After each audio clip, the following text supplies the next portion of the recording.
Solar Net Metering Explained. Alam mo ba na pwede kang kumita at makatipid sa kuryente gamit ang solar? Ito yung tinatawag na net metering. Let's make it simple. Kapag may solar ka, hindi lang para sa appliances mo yan. Kapag sobra ang kuryente na produce ng solar mo, ibabalik yan sa grid. Parang nagbebenta ka kay Meralco. Pero hindi cash. Credit sa bill mo ang balik. Paano gumagana?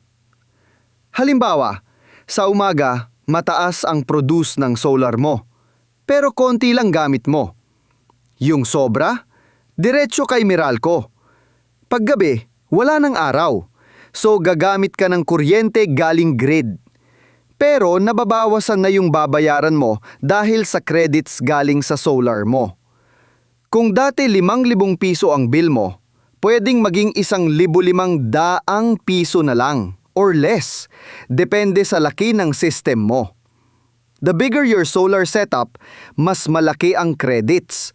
Kaya kung gusto mong magtipid at ma-maximize ang solar, net metering ang sikreto.